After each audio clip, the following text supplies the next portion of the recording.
We are going to continue on page 77b, Parashat Lech Lecha. Yesterday we just explained a little bit the historical part, how Avraham Avinu left Haran, Ur Kasdim, how they threw him into the fire, and then we were questioning how come Haran also died. Haran was the brother, and we just went a little bit more of the historical fact, but mainly to understand that Hashem made it in such a way, Haran died only so it will be obvious that the miracle was done for Avraham Avinu by Hashem. Not because of Haran, not because of the merit of Terach, not because of anything, rather just for the merit of the Kadosh Baruch Hu.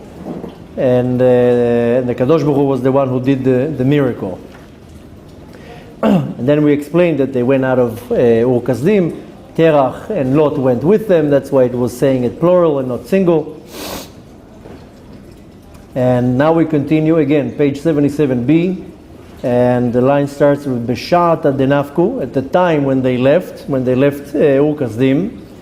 Just imagine what a slap to the face is for Ur Kasdim, that Avraham Avinu is leaving.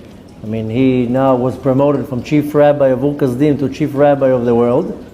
And he's leaving Ur Kasdim, and Terach says, I'm going too. So it was a bad day for Ur Kasdim, but nevertheless, the second that they left, Maktiv, what does it says? Lalechet Aratz Knaan. They went to the direction going into Knaan. Saying in other words, even though they didn't really go to Knaan, it says, Af shelo halchu az klal le'eretz Knaan. It doesn't say that they went to Knaan. Rather, shari katuv vayavo ad Haran v'yishvu sham. He didn't even go to Knaan. He went to Haran. And if you're looking at the map, you'll see it's not really on the way.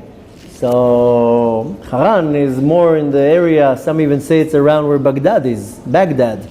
Southern Turkey. Excuse me? Southern Turkey. There's difference of opinion, but nevertheless, if you're looking at the biblical maps, you see that Knaan, Haran, Ur Kasdim, it's not the right place. But anyways, it says that they went Knaan, but then the script says that they went to Haran, and they stayed there. Nevertheless, Katuv lalechet aretz Knaan. But nevertheless, it still says that they went to Knaan. Why? That their intention while they left was to go to Knaan. It didn't say that there's going to be stops on the way, but nevertheless, that was the intention. Mikan, from here, ulifna, we can learn. Kol man de'itar litdagka mesayin le. Every person that wants to become pure, then he gets assistance from above. You just have to have the kavanah. Going out of Ur Kasdim, when it's referring to us, Ur Kasdim is a Las Vegas, but makes Las Vegas looks like a joke. What was going on in Ur Kasdim? Prostitution, drugs, parties, mafia, a whole balagan. And literally makes Las Vegas, not that I'm talking Lashon Hara about Las Vegas, but making Las Vegas look like a joke. And this, when we're looking at it in my world, is when I'm stuck in this world, the world of deception and lies, and whether it's drugs, alcohol, whatever it is, crime, or just being a wicked individual. But when I want to make a step and to go out of my Ur Kasdim, then the second that I have the right intention, I want to. Because if I don't get assistance from above, doesn't matter what I'm going to do, I can't move even a finger. The Talmud says, "En adam nokef etzba milemata, ela ad asher yachrizu milemala." A person can't even move the finger in the world below before they allow it in the world above. So, if I want to do tshuva and I want to become pure, if I don't have assistance from above, it will be like walking in quicksand. It doesn't matter how many steps I do, I only go back. So I have to have a siyua, an assistance. So we learn from that when a person wants to leave his own Ur Kasdim, as it says, the one that gets aroused, kol man de'itar, the person that has an awakening. Why? An awakening for what? Lididaka, to become pure. Mesayin le, they give him assistance. Tachazi, come and see. The hachihu. Where do we see that from? The kevan dichtiv lalechet aretz Knaan. Since it said that they were going their direction, their path, or I should say it, maybe their destination was Canaan. כיוון שנתעורר אברהם אבינו ללכת לארץ כנען, since Avraham Avinu got awoken that he wants to go to Eretz Canaan represents a place of purity and a place of cleanliness. Again, we're looking not at the script, or rather we're looking at the more of the mystical part of the verses. Then I come from Ur Kasdim. We all visited Ur Kasdim, by the way. Maybe we met there a couple times, but we all came out from Ur Kasdim. And again, not the Ur Kasdim of 4,000 years ago, the Ur Kasdim of where we are in this world. There's also Ur Kasdim right now. Everywhere you look, it's an Ur Kasdim. But nevertheless, when I decide to make a change, then my goal, I want to be there. When I became observant, I had a goal. I was like, one day I'm going to be like that. I barely even did anything on Shabbat. I only left the bathroom light on, and I didn't turn out cigarettes because they told me they're not allowed to distinguish fire. But I said, one day, and I'll be observing Shabbat. So, but there was a matara, there was a target. Okay, since Avraham Avinu got aroused to go to Eretz Canaan, right away, miyad vayomer Hashem el Avram lech lecha. Right away Hashem says, you want to do tshuva? No problem, go, leave. שציווה אותו הקדוש ברוך הוא ללכת לשם. The הקדוש ברוך הוא says, good, I will help you. ועד דאי הוא לא התעתר בקדמיתה, לה כתיב לך לך. Until Avraham Avinu woke up, he didn't even say לך לך, because we already read about Avraham Avinu last week. Only in this week, when he decided, he's like, I don't want to be here anymore, that's it, I'm done. Then Hashem says, okay, now go. Tachazi, come and see. Mila dil'ila la it'ar. Nothing from above doesn't get awakening by itself to come down below. We have learned many times that there are two directions how energy goes from the world above to the world below. One direction is that there's an awakening from below, itaruta diltata, and then it affects the world above. And sometimes there's going to be an awakening from the world above that will affect the world below. But here it says, come and see, nothing from above will get awoken by itself to come down to this world. First of all, something has to waken up from the world below. So something from above, a blessing, an energy from above can dwell on something. Nothing can come from above without there's a base in the world below. So it has to be first of all an awakening from below. That's how the Kadosh Baruch Hu created the worlds. The Kadosh Baruch Hu created the worlds that the world below will be the one that's awakening the world above. Now, once I affected the world above, then the world above can bring a shefa, an abundance to the world below. Which means that constant, first of all, has to be my move. And the second the Kadosh Baruch Hu sees that I'm doing one little move, then it says, okay, now I will give you an assistance. And there's a secret here that it says the light in the candle, there are few flames. I once gave a nice class about it. You should actually go and watch it. It's online. The class was targeted for women, but nevertheless very interesting for men to know too. And there was more mystical insights about lighting candles on Shabbat, where I explained there that if you're looking at the flame, there are three types of fires. There's the blue fire that you see between the flame. You see the yellow or orange fire around. And if you're looking real good, between the wick and the blue fire, there's black fire. This is called Nehora Ukma, the dark flame. And there's a beautiful explanation what the Zohar brings. What's these three fires? Why three colors? Why yellow? Why blue? Why black? And so forth. So here he says, here let me tell you a big secret. Because the black fire, the black light that is in a candle, this is the secret of Malchut, Sod HaMalchut, La itachid ben nehora chivara, it doesn't get united with the white light,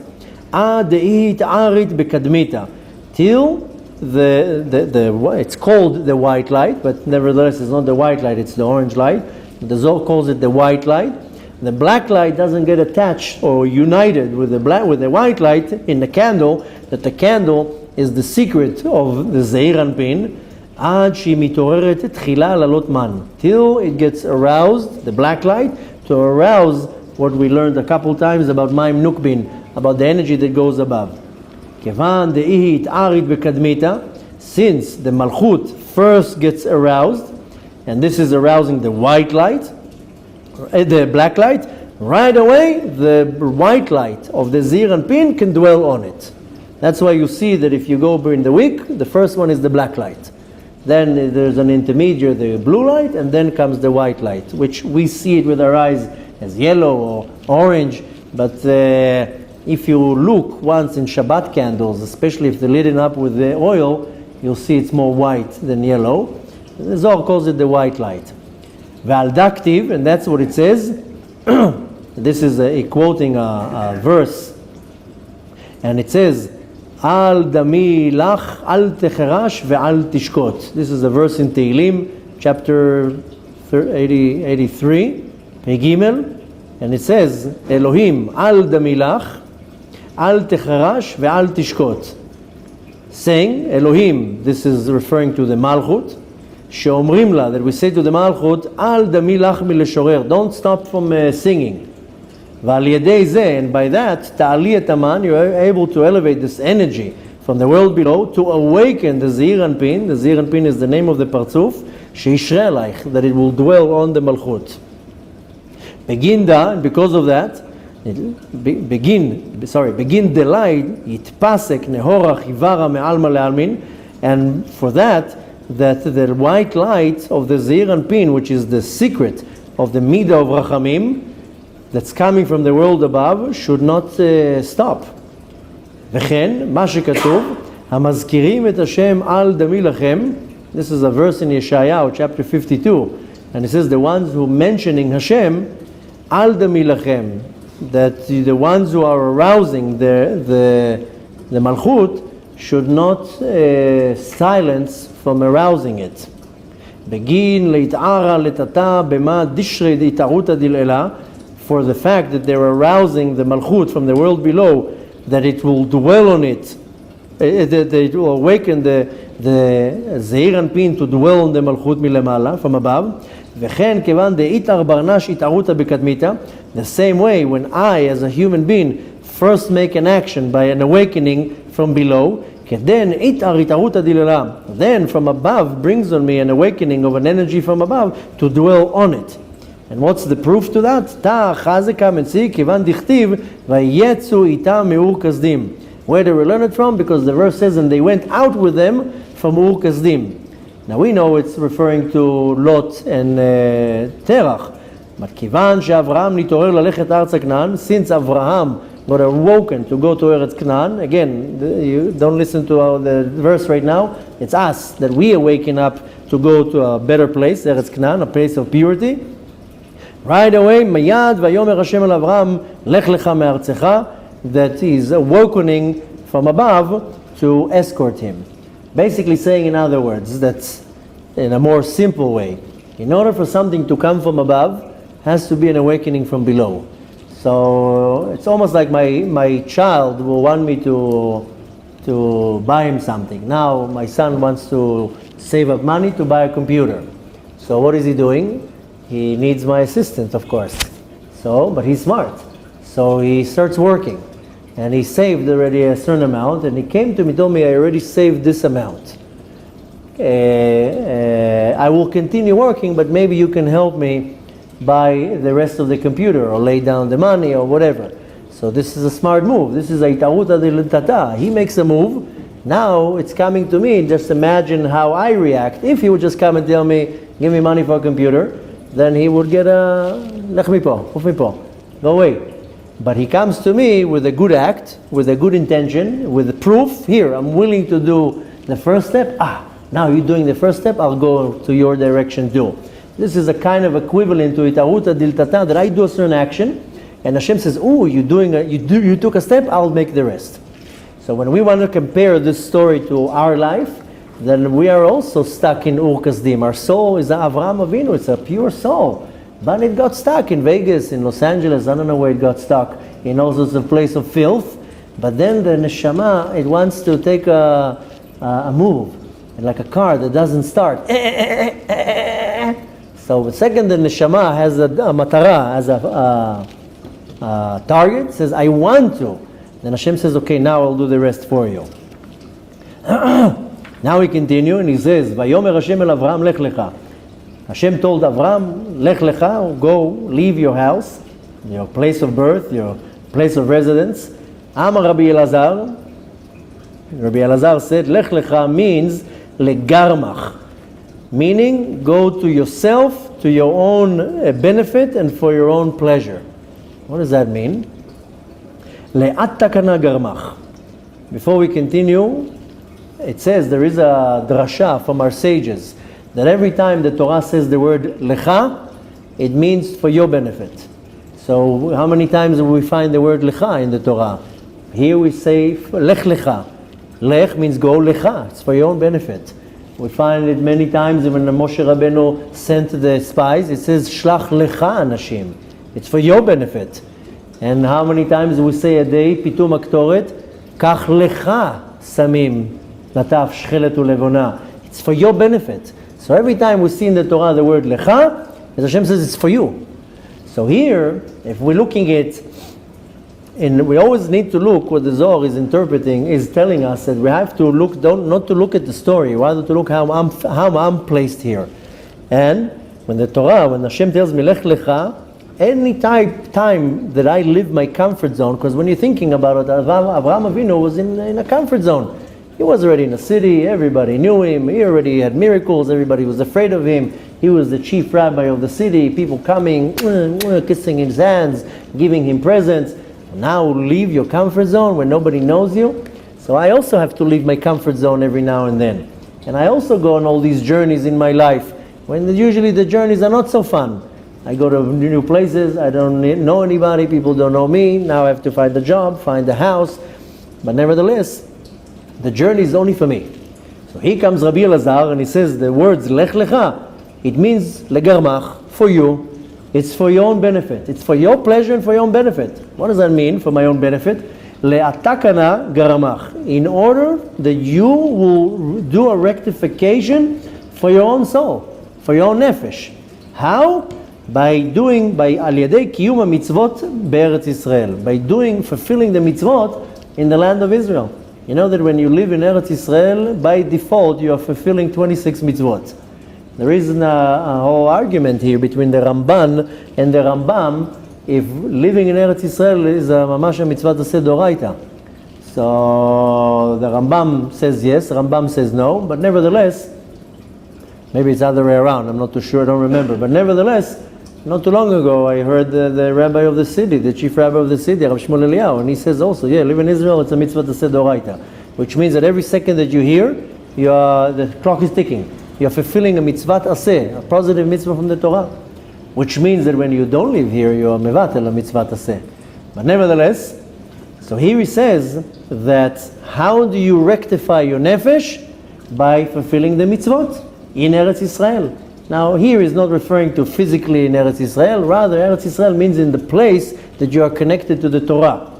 La takana darga dilach, in order to rectify, to do a tikkun for your level, your madriga, shehi malchut, that this is called malchut, she'ata betchilat gerutach ata ochez ba. Because we are holding the level of malchut. Doesn't matter who we are, doesn't matter where we're rooted from, that we are the closest to the sphira of malchut. Now each and every one of us was kicked out of somewhere in the world above, we got kicked to our tuchis, and we fell down into this world. And this is our lech lecha. We got to push from the world above, where Hashem says, go and get yourself a tikkun, a rectification. How do you get a rectification? That you go in the righteous path. Now learn Torah and do mitzvot, and you will get a rectification for your nefesh. He continues and he says, Lech Lecha, what does that mean? Let ant kedai lemekam hacha ben chayvin ilan. And what does it mean? You are not worthy enough. Saying in other words, this is not so that you're not worthy enough. The other way around. How would you say? This is not for you to be in the place of filth. Beneath your dignity. Excuse me? Beneath your dignity. Okay, that's a nicer way of saying it. It's almost like you have a child and he's hanging out with the bad guys. and you tell him, it's not your level. This is beneath you. Why are you hanging out with the riffraff? So Rabbi Elazar says, Lech Lecha means, what are you doing wasting your time with this junk? This is not doing any good for you, standing between these wicked people. That's why this was the time that Avraham Avinu says, okay, you want to go to the next level, you gotta clean your surrounding. You're not going to be able to become a much better Jew if you live in some deserted place somewhere in the world. It's nice when you become observant. But you want to become seriously observant, you have to move to a Jewish community where you have a shul, a mikveh, a shochet, a kosher butcher, and so forth. Can't do tshuva in, I don't know where, Honolulu, right? You have a question? It wasn't Canaan. I did Canaan at that time, but already connected to there. But you missed, you weren't here when he came in. He says the direction was Canaan. They actually stopped in Haran. Yeah, they didn't even get to Canaan. We're looking more at the mystical interpretation here that Canaan is the place of Kedusha, of the place that I go up in the levels of Kedusha. Now, I know some people do tshuva in Honolulu, but nevertheless, and also in Timbuktu, but once they want to take it to the next level, then you already have to go to a place where you have all your facilities. But nevertheless, Rabbi Elazar says, Lech Lecha means this is beneath you. This is not the place for you to be. This is you hanging out with the wrong crowd. This is a crowd of wicked people, and they're under the control of the klippah. So you touch them, you mingle with them, you'll get affected at some point. Why? Ki hachevra hara'a pogemet banefesh. The bad surrounding, the bad crowd will affect your nefesh. I have a friend, he's a good friend of mine, from way before when I became observant. In the beginning, when I would hang out with him, he would still curse, still all sorts of nonsense, and all the nonsense of, now in the beginning it didn't affect me. But at some point I was like, stop with the cursing, I don't want to hear this anymore. And stop with this, stop with that. He's like, let's go over here, let's go over there. I told him, this is history, Habibi. I'm not going there anymore. Nevertheless, I was able to overpower him. So now next to me, he talks nice, and every now and then he says some word, ooh, I'm sorry, I didn't mean to say that word next to you. But nevertheless, you put yourself in a bad crowd, eventually you'll get affected. You're going to start to get affected from their actions. And here it continues and says, there's a secret behind the two words of Lech Lecha. This is what the Kadosh Baruch Hu told Avraham Avinu. Deha kuchabrichu yahivle le'avraham rucha de chokhmata. Kadosh Baruch Hu gave Avraham ruach of chokhmah. If you remember, we learned that several times. When I'm born, I'm receiving the level of nefesh for free of charge. If my actions are good and clean, when I get to bar mitzvah or bat mitzvah if it's a girl, they give you the level of ruach. If your actions are kosher and good and well, then when you get to 20, you get the level of neshama, and then you continue. Then from there you start growing. So we already explained that already. Neshama from malchut, and then neshama from yesod, and neshama from bina, and so forth. We once explained that who went to which level. If you remember, we learned that David HaMelech, Shlomo HaMelech, where they were able to reach. Nevertheless, it says here that Avraham Avinu gave, HaKadosh Baruch Hu gave Avraham Avinu ruach chokhmah, spirit of wisdom.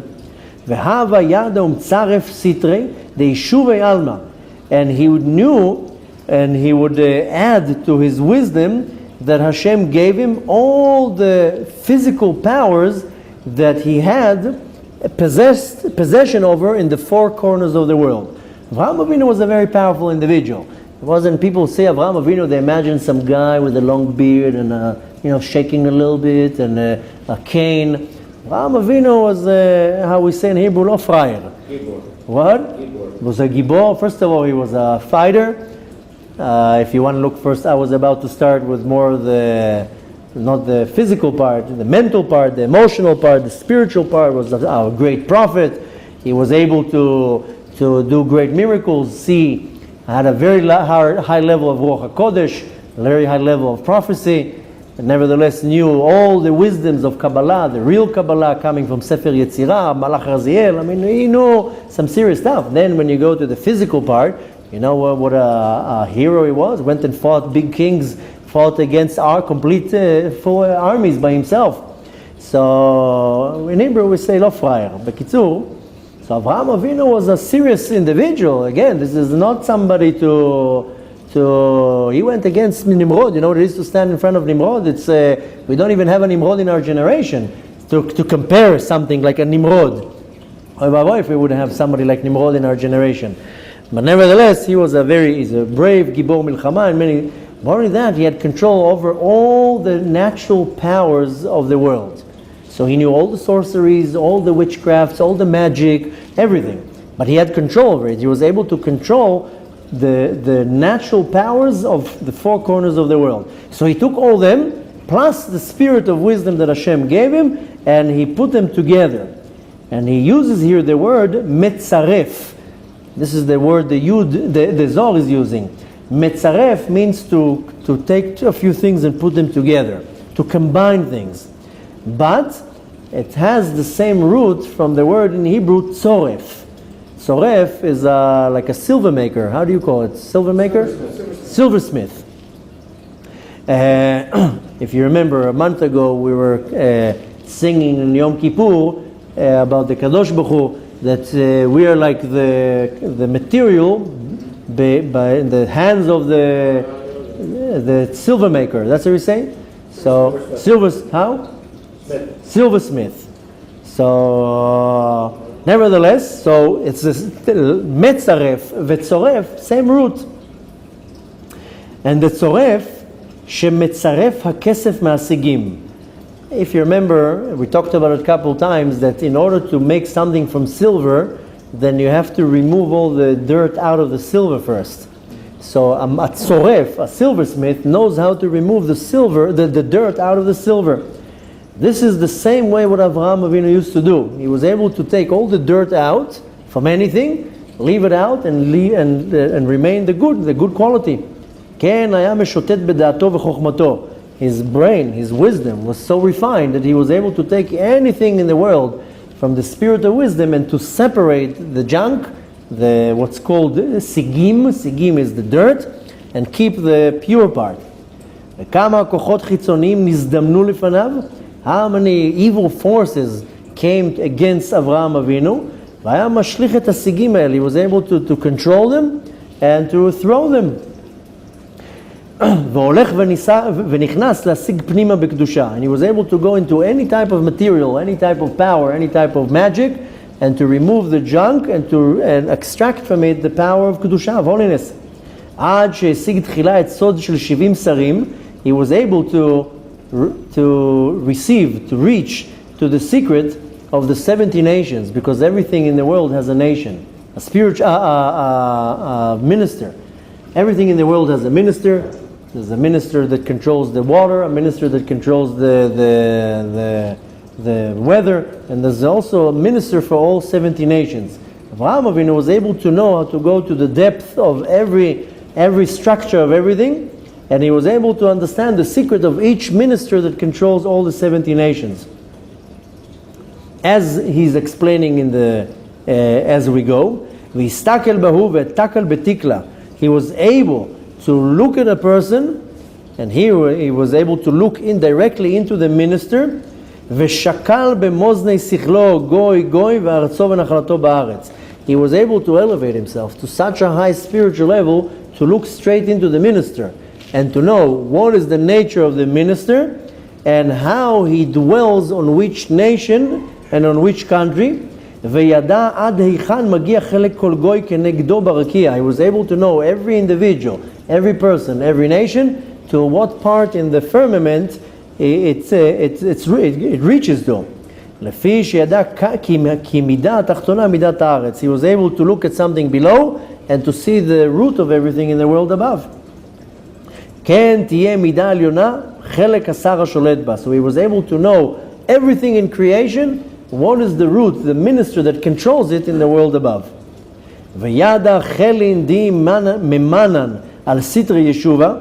Till he knew in his great wisdom the powers of each minister that is controlling every land, every nation, everything in this world.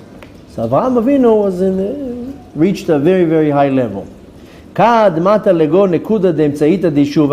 When he was able to reach to a point, to a level of meditation. You know, many times we talked about meditations, and many people they relate meditations to Western cultures, but really Avraham Avinu was a great, I don't know if you say in English meditator, but he was very big in meditation.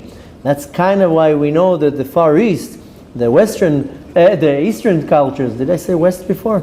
The Eastern cultures, they are known to be spiritual and use a lot of meditations, because we're going to learn in 2 parashot that Avraham Avinu had a lot of kids, and he gave them all gifts, and he sent them to the East. So they knew from him a lot of wisdom. Look at the Eastern cultures; they have a lot of wisdom, and it's all coming from Avraham Avinu. Avraham Avinu knew how to meditate to very, very high levels, and he was able to reach to such a high level of meditation in his mind to the middle point, to the root, to the dot of the essence of everything. And that means נקודה האמצעית של היישוב שהיא ארץ ישראל שהיא טבור העולם. He was able to meditate to the center of the universe, what is called the belly button. This is just a nickname, but the belly button of the world, which is Eretz Israel. This is the center of everything. The center of the energy is here in Israel. Ta'akil betikla vela hava salik biyade. He was able to, so to say, weigh in the scales of his wisdom and level of that to know to which nation what belongs to, וגם מהו עניין חלק הרקיע משמש בארץ ישראל, to know the part of the firmament that is centered above Israel and controlling the land of Israel. ולא עלתה בידו משום שהקדוש ברוך הוא לבדו משפיע ברקיע של ארץ ישראל. He didn't yet figured out that it's really the Kadosh Baruch Hu, that he's the one that's controlling everything. ואת זה לא השיג עדיין. This is still, he didn't reach to that level, to see how the Kadosh Baruch Hu is controlling everything. He was able to see how Kadosh Baruch Hu is using ministers, angels, kingdoms and so forth, but he was not still able to go so deep to see how the Kadosh Baruch Hu is really the power that is controlling everything. אשגח למינדה חילה די ממנה עלה ולא יחיל יתבקה ברותה. He was able to perceive and to meditate and to know which minister is controlling what and what is it controlling, ולא יכול להשיגו במחשבת ליבו, but he was still not able to see how it's connected, how Hashem is controlling it. תקיל כמה זימנין וכמה דהה מתאמן אישתיל כל עלמא. He was able to again perceive. He says here in the scale of his sechel, of his intellect, כמה פעמים עד שראה כי שם היא אבן השתייה שמנה הושתת העולם. It took him a while, he was able to reach to that level to understand that the center of the world was Eretz Israel. And in the middle of Eretz Israel, there's a certain stone, and it's called Even HaShtiyah. And that was the stone that Hashem created the world around it. And Hashem first created the stone, then He created the whole world around it. That's the middle center point of the universe. Shel kol ha'olam.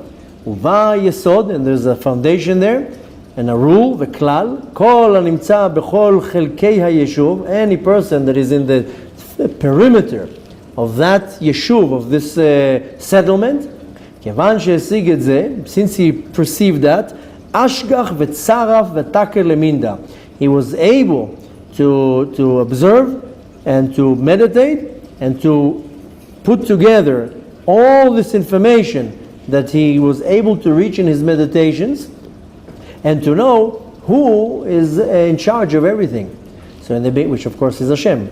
So it's basically saying he was able to build one level after another level after another level through meditations to be able to see the godly revelation of the world, but still not to see the one who's in charge of everything. Till he got to a point where he saw how the center of the world is Eretz Israel, there's a center inside, this is Even HaShtiyah, that's where the world was created around. Then slowly he was able to reach to a point that he was able to see that it is the Kadosh Baruch Hu that is in charge of everything. And then he saw in his great wisdom that the power, the supreme power that is controlling everything, en lo shiur, there's no way to measure it. That he's the cause of everything. That And that's when he realized that you can't grasp what it means, the Kadosh Baruch Hu. Amik v'satim is way too deep and way too concealed to figure that out. And this, he was able to perceive that the level that is called Eretz Yisrael, it's not the same level of anywhere else in the world. You can't compare the perimeter of Eretz Yisrael to anywhere in the world. How much great virtues Eretz Yisrael has. Eretz Yisrael is way supreme to everywhere else in the world. Ashgach v'takil v'yada. He was able to meditate and to perceive. Deha kama demehahi nekuda emtzaita dishuva mine ishtil kol alma lechol sitri. He was able to see and to understand in his da'at that from that place where the world started, which is Eretz Yisrael, this is the yeshuv, the settlement, that from around this all the world started forming around it. And he saw the ministers of everything, but he couldn't see a minister for Eretz Yisrael. There's no minister for Eretz Yisrael. Kadosh Baruch Hu is controlling Eretz Yisrael. So he was able to see all the ministers, an angel that controls something. The Kadosh Baruch Hu works in a system like an army. There's generals, there's colonels, there's a whole hierarchy. So he was able to see and figure everything out, just so he couldn't figure out who's the minister of this land. So he went so high up to understand, no, that's the Kadosh Baruch Hu. Mitama nafku kol shar chelin, the maman al kol sitrei alma, v'chulu bei achidan. And he understood that the power, the supreme power that dwells over Eretz Yisrael, that's where all the rest of the powers come from. Al kol ruchot olam, in their entire universe, and they're all holding in it. That's how Avraham Avinu slowly figured out that, many people, even the big Tanaim, had mistakes. There's a Tana, there's a famous story that 4 Tanaim went into the orchard, to the Pardes. Rabbi Akiva was one of them was Ben Azai. Ben Azai was a great Tana, but when he went into the orchard, meaning they took the blue pill, and they went in to see the mysterious of the worlds, then he went to the world above. They all went to the world above. The only one who went in and went out is Rabbi Akiva. Nichnas b'shalom, yatsa b'shalom. He took the red pill, he looked what's going on, came out. The red pill or the blue pill? Red pill? Ben Azai, he came into the world above, and he saw a certain angel sitting on a chair. So he figured out, wait a minute, there's 2 gods. And when he came down, he became Apikoros. Acher, sorry. What did I say? What did I say? Ben Azai? Sorry, Ben Azai went cuckoo. Sorry. It was Acher that he saw, wait a minute, there's 2 gods here. So he went cuckoo a little bit. But nevertheless, there are many other stories of different individuals that were able to go into the world above and get confused. So Avraham Avinu also in the beginning got confused. Wait a minute, I see all these ministers, all these great powerful angels that controlling this. But then he reached to such a high level where he saw that all these powers are all subject to one major power, of course, is the Kadosh Baruch Hu, and he figured that out because he saw that above Eretz Yisrael there's no minister. Nothing controls Eretz Yisrael, goes directly to the Kadosh Baruch Hu. And that's when he saw that how everything is connected to one big power, and that's Hashem. In order for them to go out of Ur Kasdim, he had to go out of the wisdom of the Chokhmah Chitzonit. We are also subject to that. Because in Ur Kasdim, they were sorcerers and magic makers and idol worshippers, and they were able to tap into all these powers. So some believed in iPhone, some believed in Android, some believed in, Google. Each one had their own idol worship. And Avraham Avinu was way too much to see that, wait a minute, something controls everything. So he understood that in order to realize the emet, he has to go out of Ur Kasdim, to get disattached from any type of belief that is not believing in the unity of one God. And what did he do? Lalechet Aretz Knaan. He had to go to the place of Eretz Yisrael. It wasn't called Eretz Yisrael, yes, rather it was called the land of Canaan. But that was the place where he was able to receive the godly revelation to understand that God is controlling the entire world. וחשב שבהליכתו והתקרבותו לארץ כנען תתגלה לו איזה השגה בדרך. He was thinking that as he's going towards Eretz Canaan, he will start receiving revelations about the secrets of Eretz Israel, and he was able to go into Eretz Israel. But again, here he's talking about the spiritual level, not the physical land. וכיוון שלא נתגלתה אליו שום התגלות, since he didn't get any revelation, not only that, עוד אשכח ותקיל וצריף למקם על ברירה דמילה דוואטר, not only that, he was able to look in his mind and to understand very clearly about the background of every little place. So he wanted to understand what's the essence of Eretz Israel. Wait a minute, he was able to see, just imagine the spiritual power Avraham Avinu has. He sees through walls, he's able to see anything he wants. But he couldn't figure out what's going on here in Eretz Israel. Who's running the show here? Vela havayada, he wasn't able to know. Vela yachid lemekam ala litabka, and he was not able to grasp the secrets of Eretz Israel. Kevan dechama tukfa, since he saw that the place is so powerful and so strong, dehai atar vela yachim lemekam ale, he was not able to see. He saw there's something very powerful holding here, but he wasn't able to see. It was way above his comprehension.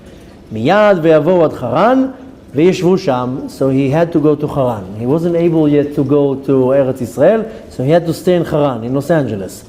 And he went from Las Vegas to Los Angeles. He was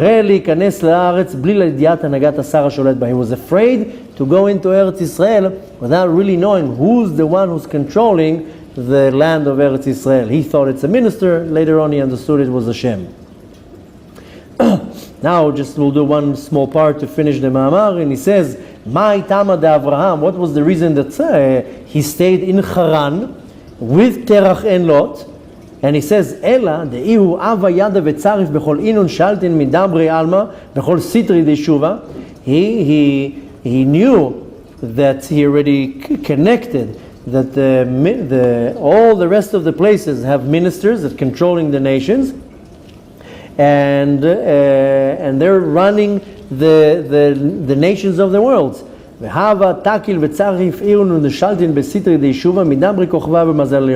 He also knew how to understand in his mind how the ministers controlling everything from the world above through the stars and the signs. And he knew who is stronger than who. He was able to see the ministers and say that minister is stronger than this minister, so this nation will be stronger than that nation, and so forth. But he was able to see it through the stars and the signs.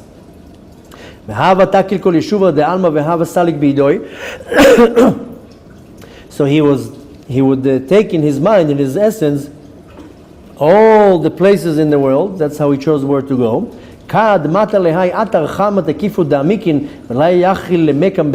But when he got to the place where it was the gate of Shamayim, the gate of heavens, he saw in his wisdom that the place is very, very powerful and way too deep from what he can handle. He was way too deep for him to figure that out. You're not able to receive it and perceive it through investigating and learning. The minister that is control of Eretz Israel, he thought there's a minister, he didn't still yet understand that it's Hashem. Ki hi hashchina malchuta kadisha. There's no minister, but what controls the land of Israel? Directly the Shechina Kedusha. Therefore, לכן נשאר בחרן, he stayed in Haran, והיה מתיירא להיכנס לארץ. He was afraid to go into the land, עד שהתוודע לו מהות השר, till he really knows he called it Asar, till he knows Hashem very well. The rest will continue tomorrow, but what is this teaching us? He's teaching us something very, very interesting, that everything in the Torah, we have this story in our life. We have a story of Adam HaRishon in our life, we have the story of Noach in our life, we have the story of everything. All the stories in the Torah, it's part of my life. So there is a Avraham Avinu in my life. So in the beginning, I find myself in an Ur Kasdim, in a place of filth, a place of disgusting. I lie, I cheat, and suddenly I find myself, I don't lie, it happened to me when I used to cheat, and I'd be like, I felt bad by cheating. I used to lie or steal, and I felt bad, and I was like, I gotta stop this, I I gotta stop. But you're way too deep inside to just live your lifestyle. But nevertheless, then you start looking around. So first you find this, and then you find that, and then you find this religion, and this wisdom, and that philosophy, and you think you figured it out. And slowly, you're going towards the truth. And then when you find the truth, it's dressed with a beard. You're like, oh, no, not that truth. This is not the truth I want. I don't like the beard. Isn't there a truth without a beard? And then you bump yourself too many times till you figure out, I'm going in a maze, and the only way to go out to the other side, the truth looks like this. And you're like, oh, no. Remember Neo? No. Remember that part when Morpheus was telling him with the batteries? He's like, no, I don't believe you. So we all go through this level that you listen to the rabbi, and in your mind, like, no. And then you're like, okay, I'm stuck. Chalti ota, as they say. So Avraham Avinu, he was, of course, a little bit different. He went from one level to another level to another level. We think we know Hashem. We don't know nothing about Hashem. We believe because we've been told. But we don't have encounters with Hashem. I mean, you refine yourself. You can get to feel Hashem, feel how Hashem is part of you. I'm talking about when you start. So we have to go on a journey that we have to go from one level to another level to another level till we reach to the emet, to the real truth, that we see how Hashem is controlling everything. Everything is in the control of Hashem. My parnasa is not coming from my boss, it's coming from Hashem. My health is not coming from the doctor, it's coming from Hashem. Everything that comes to me, my wife, my kids, my common sense, my wisdom, I don't say, oh no, because of that. I go, no, you didn't get anything. It's Hashem that is allowing you to reach to that level. So we have the journey of Avraham Avinu to go out of Ur Kasdim. Some of us are still in Ur Kasdim, some of us are going there and revisiting backwards and forth till we get out. Sometimes it's very hard to leave. The rent there is free. But we have to understand that we're going out of Ur Kasdim.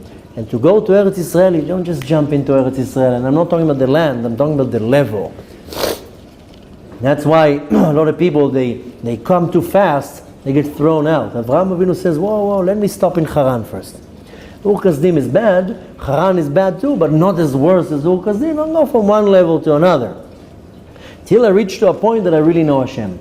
So we have to take from that in our life, that first of all and most important, if I'm still attached in one way or another to Ur Kasdim, I gotta let it go. It's not going to take me anywhere. I'm going to be stuck there until I make the decision that I'm out. That's it, I'm out. That's when Hashem says, okay, now I'll pull you out.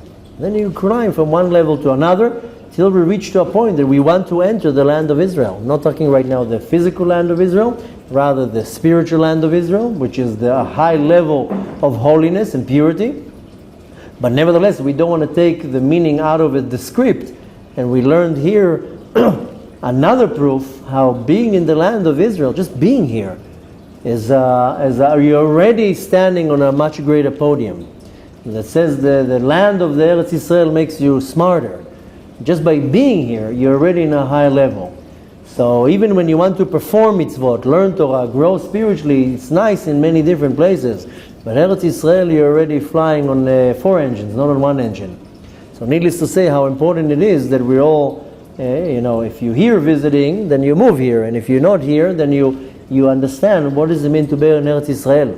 And for the ones who are already in Eretz Yisrael, I suggest you thank Hashem like 3, 4, 5 times a day that you're here and not in Bangkok or somewhere else. Because to live here, people don't appreciate it. The ones who don't appreciate it, that's when they get a slap to their face. And you wake up in the morning, even today, it happened to me something so weird. Not today, last night, lying in my bed and the window is open. I'm talking to my wife, she's sleeping in her bed, she's awake, we're both lying on there. We start having a conversation late at night. And suddenly I hear a few people walking and they're talking Hebrew. And you know what the first thought that came into my mind? Hey, Ivrit. Hey, they're speaking Hebrew. And I was like, what am I talking about? Of course they're speaking Hebrew, they're in Israel. And I was like, look at that. I live here for 3 years and I still like, hey, מדברים עברית. Because when you live abroad for 20 years and you hear Hebrew, hey, מה נשמע, hey, you're in the middle of nowhere, you hear Hebrew, suddenly you're the best friend. So here in Israel, everybody spits on each other. But you hear Hebrew in the middle of nowhere, anywhere you travel, suddenly, chibukim, hugging like your best friends. So I was like, look at that. I'm 3 years in Israel, I still stuck a little bit in Ur Kasdim, that I was like, oh look, they're talking Hebrew. And I was like, what am I talking about? Of course they're talking Hebrew. It's Israel. So, I was in Ur Kasdim for 17 years. In Haran, in Ur Kasdim, in Gehennem, I don't know where. But nevertheless, the point is that we have to be so grateful that we're here. We have to count our blessings. It's a huge zchut to be here. And not only physically being here, but spiritually being in Eretz Yisrael, it's already a much higher madriga. So to serve Hashem and to really find Hashem, Avraham Avinu had to go out of Ur Kasdim. That's when he started really finding out Hashem. Yeah, he believed in Hashem. He believed that Hashem exists, but he still didn't know Hashem. He didn't really follow it. He was still stuck somewhere in Los Angeles, right? So Baruch Hashem, he made Aliyah, first to Haran, then to Canaan. Eventually he went and he settled here. B'ezrat Hashem, we'll continue tomorrow. The little intro that we did now, how Avraham Avinu slowly started realizing the essence of Hashem. Tomorrow we'll see how it's more connected to us, because Avraham Avinu was a great astrologist. He knew everything about the stars and the signs. He was able to read everything. But that's why in the beginning he couldn't understand how he can have a child, because when he looked in the stars, it says that Avraham is not going to have a child. The story says that the Kadosh Baruch Hu took him out of the universe like Superman. He went out of the atmosphere and he took him above the universe, above the mazalot, above the signs, and he told him, you see, Avraham is not going to have a child, but Avraham, that's a whole different mazal. And it gets the shefa directly from Hashem, not from a sign or from a planet. So B'ezrat Hashem, we'll see tomorrow how is that more connected to us and how we can elevate ourselves to a level that I have the direct connection from Hashem, that I can receive the shefa on demand. Now I'm not receiving shefa on demand. First of all, because we sin, but more than that, because I don't know how to tap into the place of the abundance to receive this shefa. Avraham Avinu was able to figure that out, and we'll learn how to do it ourselves, B'ezrat Hashem. רבי חנניה בן הקשיא אומר, רצה הקדוש ברוך הוא לזכות את ישראל, לפיכך הרבה להם תורה ומצוות, שנאמר, אדוני חפץ למען צדקו, יגדיל תורה ויאדיר.